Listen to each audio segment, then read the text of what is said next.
땅과 거기에 충만한 것과 세계와 그 가운데 사는 자들은 다 여호와의 것이로다. 여호와께서 그 터를 바다 위에 세우시며 강들 위에 건설하셨도다. 여호와의 산에 오를 자가 누구며 그의 거룩한 곳에 설 자가 누구인가?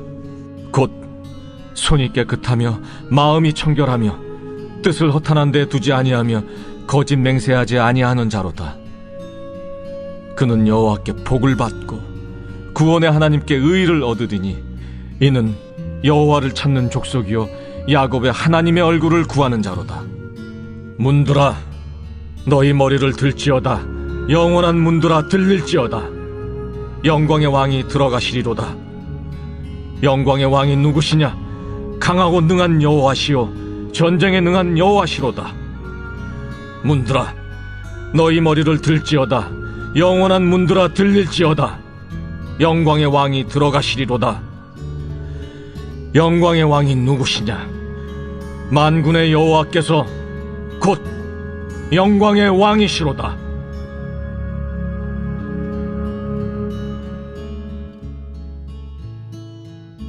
이 성경의 전체적인 어떤 심장의 역할을 하는 부분들, 또 뼈대의 역할을 하는 부분들, 또 살의 역할을 하는 부분들은 어디 있는가 해서 오늘은 신구약 성경의 심장과 뼈대와 살이 무엇인가, 우리가 이런 부분들을 가지고 함께 좀 나눠 보았으면 좋겠습니다. 그 어제 여러분들 제가 뒤에 함께 나눴던 영상이 있죠. 헵시바 교회 언니 헵시바님의 이 10분으로 요약하는 그 구약 이런 부분의 영상을 좀 보셨을 건데요. 거기에 그분이 그런 말을 하세요. 여기 그림 보시면 아시겠는데 창세기, 출애굽기, 민수기, 여호수아, 사사기, 사무엘상하, 열왕기상하, 역대상하, 그리고 에스라, 느헤미야까지 이 책들이 이 역사서에 관련된 이 책들이 구약 역사의 뼈대를 이루게 된다라고 하는 것들을 여러분 어제 잘 들으셨을 겁니다. 그래서 여러분 오늘은요 저희가 구약뿐만 아니라 신약에서도 이러한 성경의 어떤 전체적인 뼈대, 심장과 뼈대와 살이 있다라는 것들을 좀 구분할 필요가 있어서요. 이런 부분들을 함께 보면서 나아가고 우리 다음 주부터 본격적으로 창세기를 읽어가면서 또 창세기에 대해서 함께 좀 여행을 떠나가는 귀한 시간들을 가지도록 하겠습니다. 자, 그럼 먼저 구약으로부터 한번 살펴볼게요. 여러분 표 한번 보실까요? 네, 표 한번 보시죠. 예. 여러분 보시면 이 표를 잘 보시면 좋겠습니다. 여러분 그 옆에 보시면 시대가 있지요. 이 구약 성경에도 이러한 시대들이 있습니다. 그래서 창조 시대, 위에서부터 창조 시대, 그다음에 족장 시대, 그리고 출애굽 시대, 광야 시대, 그다음에 광야를 가나안 땅을 정복하는 정복 시대, 그리고 그 가나안 땅을 정복한 그 시기에서 이제 사사들이 그 백성들을 믿음과 정치적으로 다스리던 시대, 그 사사 시대를 넘어서 통일 왕국 시대는 이스라엘 3대 왕까지, 즉 사울과 다윗과 솔로몬까지 이루어지는 어떤 남북이 하나가 되었던 어떤 통일 왕국의 시대가 있고요. 그 이후 솔로몬의 아들 때부터 그래서 르호보암과 여로보암이 나눠지게 된 분열 왕국의 시대가 있고요. 그 이후로는 북이스라엘이 먼저 아수르에 망하고 남유다도 바빌론에 의해서 망하게 되는, 그래서 포로 시대, 그리고 그 포로들이 다시 이스라엘 땅으로 돌아오는 포로 귀환의 시대까지, 그리고 여기에 이 표에는 등장하지 않습니다. 그 이후로 예수님이 오기까지 한 400년 기간 동안 침묵의 시대, 즉 신구약의 중간 시대가 있었다라는 것들을 여러분 제가 이제 계속해서 말씀드리니까 우리 구약의 시대는 이렇게 되어 있다라고 보시면 되겠습니다. 신약도 마찬가지로 이러한 구조로 되어 있습니다. 신약도 이러한 구조로 되어 있어요. 표를 한번 보시죠. 예. 신약에서도 마찬가지입니다. 하나님의 구원의 사건이 가장 적나라하게 드러난 책이 신약에서의 심장의 역할을 감당하는데, 여러분 신약에서 하나님의 구원의 사건은 뭐예요? 예수 그리스도를 통한 십자가와 부활 사건이 가장 하이라이트잖아요. 그래서 그 예수님의 구원 사역이 담겨져 있는 사복음서가 신약에서는 심장의 역할을 감당합니다. 이 불끈 막 뛰고 있는 거예요. 이 복음서가, 사복음서가 그 심장의 역할을 감당하면 이 뼈대 역할을 감당하는 건 신약 성경은 재밌게도 한 권입니다. 뭐냐면 사도행전. 이 사도행전 책이 이 신약의 전체 뼈대를 유지합니다. 한 권뿐임에도 불구하고 굉장히 엄청난 이야기들이 담겨져 있고, 그래서 거기에 뼈대가 담겨져 있죠. 예, 그래서 앞전에는 바울이 아닌 12 사도들에 의한 초대교회 탄생, 그리고 후반부에는 바울을 통한 세계 1차, 2차, 3차, 4차 전도 여행까지, 그리고 또 교회가 점점 더 세계 열방을 향해 나아가는 모습들까지 보여주는 어떤 그런 뼈대의 역할을 감당한다라고 보시면 됩니다. 그리고 그 이후에 등장하는 어떤 바울의 서신이라든가 아니면 일반 사도들의 서신이라든가 아니면 요한계시록 같은 유일한 예언서라든가 이런 것들은 역시 마찬가지로 그 뼈대의 어떤 시대마다 그 바울이 1차, 2차, 3차, 4차 전도여행을 하면서 보냈던 편지들, 또 그런 사도들이 초대교회를 세우면서 그 교회들을 향해 썼던 어떤 일반 서신들, 그리고 요한이 마지막 우리들에게 최후 비전으로 하나님께 받은 어떤 요한계시록과 같은 예언서들, 뭐 이런 것들이 신약 성경의 살로 붙여져 있다라고 보시면 여러분 뭐 크게 문제가 없을 겁니다. 그래서 신약 시대를 또 연대기적으로 펼쳐보면 다음과 같은 표로 볼 수 있어요. 이게 좀 작아서 여러분 잘 보실지 모르겠는데 각 시대별로 이런 책들이 이렇게 존재, 이 시대에 이렇게 써져 있더라.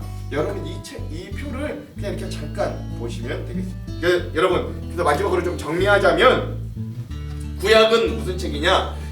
그런 심장과 뼈대와 살을 토대로 보니까 예수 그리스도의 메시아를 준비하고 예비하는 역할, 그리고 그 세상 성경을 통해서 우리 어떤 세상살이를 가늠해보고 신앙적인 자세를 엿볼 수 있습니다. 이 구약 성경에 등장하는 이 엄청난 이 강대국들이요, 세계사에도 그대로 등장하는 그런 나라들입니다. 뭐 아시리아라든가 바빌로니아라든가 저 헬라, 그리고 페르시아, 그리고 뭐 신약 시대까지 와서 로마까지도 이 모든 이 강대국들이 결국 세계사의 그대로 나오는 책들이거든요. 즉 그래서 우리는 이 구약의 책을 보면서 신앙인들은 세상살이에서 어떤 시각과 어떤 모습으로 세상을 살아가야 되겠구나라는 것에 대한 감흥과 지혜와 어떤 신앙적인 자세들을 엿볼 수 있습니다. 그렇다면 신약을 심장과 뼈대와 살로 본다면 복음을, 우리에게 구원을 직접적으로 표현하는 책이구나. 예수 그리스도를 알고 만나고 변화되어서 거듭나고 그러한 자들이 교회를 통해 세상을 변화시키는 데까지 성화되고 성숙되는 과정을 그리는구나. 그래서 신약의 세계관은 줄어들었던 구약의 세계관과 반대로 한 사람 예수 그리스도를 통해 다시금 온 인류에게까지 확장되는 그런 세계관이구나 라는 것들을 여러분 아시면 되겠습니다. 여러분 좀 길었지만 우리가 이렇게 성경 전체에 대한 지도를 한번 보고 갈 필요가 있었어요. 좀 어려우셨을 수도 있습니다. 좀 아쉬운 건 이제 오프라인으로 만나서 좀 여러분들에게 프린터도 해드리고 좀 더 잘 설명해드리면 좋겠는데 이 영상으로는 이렇게밖에 한계가 되지 못해서 여러분 죄송합니다. 나중에 뭐 모여서 또 할 기회들이 있겠죠. 그때를 더 기대해 주시기도 바랍니다. 그러나 우리가 이렇게 전체를 좀 알고 가야 우리가 나중에 이 성경책을 읽을 때도 우리가 중간중간에 우리가 지금 여기 어느 지점쯤에 있겠구나 라는 거를 알 수 있는 건 굉장히 중요한 의미예요.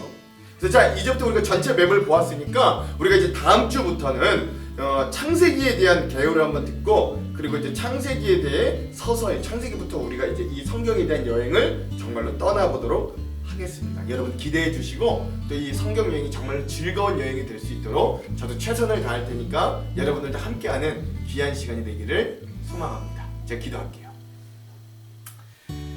하나님, 오늘로 이렇게 우리가 이제 이 성경으로 떠날 즐거운 여행의 모든 짐과 준비들을 부족하나마 마쳤습니다. 그럼 다음 주부터는 우리가 정말로 이 성경을 읽어가며 우리의 믿음의 즐거운 여정들을 떠나려고 합니다.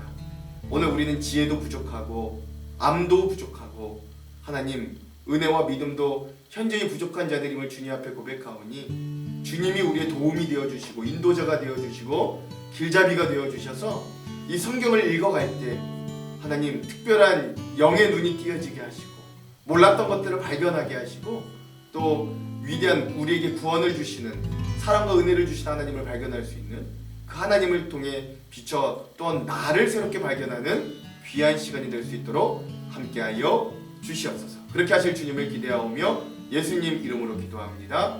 아멘. 그럼 사랑하는 성도 여러분, 오늘 하루도 말씀으로 승리하십시오. 사랑하고 축복합니다.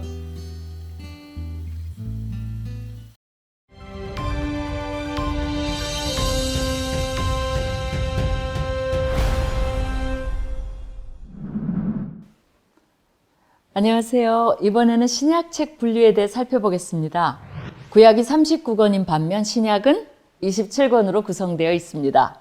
순서로 분류해 보자면 제일 먼저 예수 그리스도에 대한 신학적 전기라 할 수 있는 4개의 복음서, 그에 이어 신학적 역사서인 사도행전이 나옵니다. 그 다음 모든 책들은 서신의 형태를 띠고 있습니다.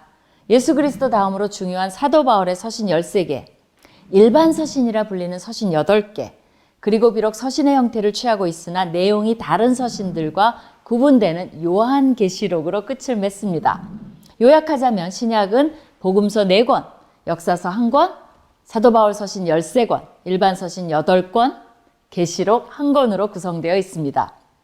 4개의 복음서는 각각 저자에 의해 이름이 붙여졌습니다. 12사도에 속한 세리 출신 마태와 요한이 각각 마태복음과 요한복음을 저작했습니다. 반면 다른 두 저자인 마가와 누가는 이들과는 다릅니다. 마가는 베드로로부터 예수님에 대한 이야기를 듣고 마가복음을 기록한 것 같고, 누가는 이방인으로서 섬세한 연구를 통해 누가복음을 집필했다고 밝히고 있습니다. 누가가 사도 바울과 특별히 가까웠다는 사실은 누가의 두 번째 책인 사도행전에서 우리라는 단어를 씀으로써 사도 바울과 선교여행에 함께했다는 것을 통해 알 수 있습니다. 이 4권 중 마태, 마가, 누가복음 3권은 바라보는 관점이 동일하다고 해서 공관복음이라고 부름으로써 요한복음과 구분을 합니다. 공관복음을 읽다 보면 서로 내용에 중복이 많다는 것을 발견하게 되는데, 통계적으로 마가복음과 마태복음은 90% 정도가, 누가복음과 마태복음은 50% 정도가 중복됩니다. 그렇지만 주의 깊게 읽으면 단순히 내용상만 중복된 것이 아니라 같은 이야기여도 신학적 강조점과 문맥을 통해 전하고자 하는 메시지의 차이가 있음을 발견할 수 있습니다. 그것이 다른 공관복음을 공부하는 또 다른 묘미이기도 합니다. 반면 요한복음은 중복되는 내용이 매우 적을 뿐 아니라 중복되더라도 공관복음과는 차이가 있음을 쉽게 알 수 있습니다. 그래서 4개의 복음서를 3개의 공관복음과 요한복음으로 나누어 접근하는 것입니다. 다음에 나오는 사도행전은 누가복음과 저자가 동일하며 복음 전파의 역사인 초대교회의 부흥사를 기록하고 있을 뿐 아니라 사도 바울 서신과 깊은 관련이 있기 때문에 함께 연계시켜가며 읽을 때 흥미가 더해집니다. 사도 바울 서신 13권의 서신은 보통 갈라디아서 데살로니가 전후서를 묶어서 사도 바울의 초기 서신이라 분류하며, 로마서와 고린도 전후서는 다른 서신에 비해 분량이 많기에 사도 바울의 주요 서신이라 말합니다. 더불어 에베소서, 빌립보서, 골로새서와 빌레몬서는 옥중에서 보낸 서신이기에 옥중서신, 나머지 디모데 전후서와 디도서를 합하여 목회서신으로 분류합니다. 쓰인 연도와 서신간의 관계에 따라 성경 속의 순서가 정해졌다기보다는 분량과 수신자의 근거에 순서가 정해져 있습니다. 교회를 향한 서신 중 가장 분량이 많은 로마서로 시작해 데살로니가 후서로 마치며 그 다음에는 개인을 향한 서신이 나오는데, 디모데전서에서 시작해서 빌레몬서로 끝을 맺습니다. 연이어 나오는 일반 서신은 다양한 저자들의 서신을 모아서 통칭하기에 그렇게 부르는데, 각 서신에 이름이 붙여진 것을 보면 흥미롭습니다. 바울 서신의 경우에는 예외 없이 수신자의 이름을 서신 앞에 붙입니다. 예를 들어 고린도전서는 고린도 교회를 향한 서신으로 나옵니다. 하지만 일반 서신의 경우 히브리서를 제외하고는 보내는 이의 이름이 붙여집니다. 예를 들어 베드로전서는 베드로 사도가, 유다서는 유다가 보낸 것이라고 나옵니다. 히브리서의 경우에는 저자가 누군지 모르지만 서신을 받는 대상이 히브리인들일 가능성이 높기에 히브리서라 붙여진 것 같습니다. 그러다 보니 히브리서를 일반 서신과 따로 구분하여 취급하기도 합니다. 마지막으로는 일반적으로 사도 요한이 썼다고 받아들여지는 요한계시록이 나옵니다. 내용에 따라 예언서 또는 묵시서라고 부르나 형태는 서신의 형태를 취하고 있습니다.